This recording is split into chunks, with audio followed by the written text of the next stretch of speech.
Hi everybody, this is Book S Reviews, and today I'm going to be doing a review on the brand new Neca Ultimate The Nightmare Before Christmas Sally figure. So before we take a look at Sally, let's go ahead and take a look at all of the accessories that she comes with. So first up, she comes with this base, and she definitely benefits from using this because you can see how tiny her feet are. So yeah, she's not going to stand at all unless you have this little clear stand attached to her feet there. Up next, you get this pumpkin, and this is actually detailed really nicely. I love the shading over top of it. That looks really good. Neca did a really good job at painting this. That looks very cool. Up next, she comes with this black cat, and this has some really cool sculpt detail to it. It looks just like the film, the sculpt of the fur there. It actually has a ball-jointed head, so you can actually move the head all the way around. And you also get this fishbone plate for it. And it's actually painted really well too. I think that dark color you see is what it's actually cast in, and the brown and the grayish color for the bones are actually painted over top of that. But yeah, that looks really good. Up next, you get this cat in the box, and it has some really cool paint detail to it as well. You can see a slight dry brushing down the front here and on the ears, and that looks really good. You can remove this if you want. It just pegs down in the box like that. I do wish that since you could unpeg this, that you could actually close the top on it. This is all one solid piece. I do like how you can actually wind it up though. I think that is very cool. It's a very brittle piece, but I'm glad that Neca at least made it to where you could actually wind it up like that. That looks pretty cool. Up next, she comes with her basket, and this has some amazing sculpt detail to it. The texturing to it looks really good. You can see that this is the base color that it's cast in, that brown, and it has that, it's kind of like a cream color paint over top of it. And that looks really good. That brings the textures out very nicely. I just wish there would have been some on the inside as well. Also, in the promo pictures, there's a piece of fabric that goes in this, and mine didn't include that. I don't know if maybe that was changed for the final product and none of them include that, but it would have been really cool to actually include that with this. Now, she does have accessory holding hands that you can get her to hold this with, but it'll definitely stretch them out. So what I've been doing is I've just been hanging it on her arm like this. Up next, she comes with a jar of Deadly Nightshade, and just like with the rest of the accessories, the texturing and the paint detail over top of it looks amazing. It would have been really cool if you could have opened the top. That would have been very awesome, but it definitely would have been a brittle piece. But it still looks good nonetheless. Up next, you get the rest of the recipe bottles. You get the 2 white bottles, and then the translucent green one. And all of these look really good. Up next, she comes with a set of open hands. Up next, she comes with these accessory holding hands, and these are incredibly thin. That's why I didn't want to stretch these hands out by having her hold the basket, because these hands are extremely thin. Up next, she comes with the spoon with the holes in it, and she can actually hold that very well. It's a tiny accessory, and she grips it really nicely. I do think it would have been really cool if you could have put it down in her sock like she does in the movie. That would have been cool, but you can't. She comes with interchangeable face plates, and this is the standard head sculpt, and it looks fantastic. The paint in between all of her stitches looks really good. You get some nice shading over top of her skin. It's just detailed very nicely. Neca did a fantastic job on this. Up next, you get her side-eye faceplate. Up next, her sad faceplate. Her kind of angry faceplate. And finally, you get the smiling side-eye faceplate. And I think this looks really good. I definitely wish we would have gotten a smiling faceplate with the eyes looking forward, but it still looks really good nonetheless. I think Neca did an incredible job on all of these faceplates. I did want to mention mine came with this ball joint in the package, and I don't know what it's for. Maybe it was just a mistake. But yeah, I did forget to show that off.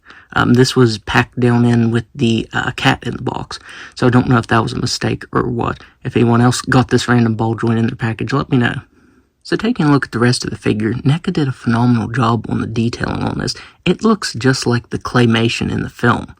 I especially love the stitch work on her, and that kind of, I think it's like a bluish shading around them. That looks really good. You get some fantastic sculpt to the hair. That looks very nice. Neca also did an incredible job at sculpting and, for the most part, painting the patchwork dress. All the different patterns that are sewn together look very nice. Neca did a really good job on that. The only flaw is some of the stitches didn't get painted. So you can see where there's no paint at all right here. where there's the stitch work, there's no black paint at all. Like up here, all of the paint came out really clean. This down here missed its mark. On the back here, you can see where the pattern either didn't get painted on or shifted. Like you can see where the stitch work is, and then the stitch is painted on over here. So yeah, some of the paint on the stitch work leaves a lot to be desired. Some of it came out really clean, like on this triangle patch right here, it came out really clean. Right here it looks really good, and then you get right here and there's a lot of paint missing. So yeah, I do wish that would have been painted better. But aside from that, I do think the dress looks good with all the patterns painted on. You get some more of that really nice shading over top of the stitches there. And then you have her very tiny feet, which are actually articulated. That really surprised me. With them being so tiny, I thought it would be all one piece. But no, they're actually on ball joints, so that did surprise me. So now, let's go ahead and go over her articulation. So she has a ball jointed head and neck that can look up all the way. She can't really look down that far. The articulation is pretty limited. I did forget to mention that this piece of stitching right here didn't get painted on. I actually thought that was a joint.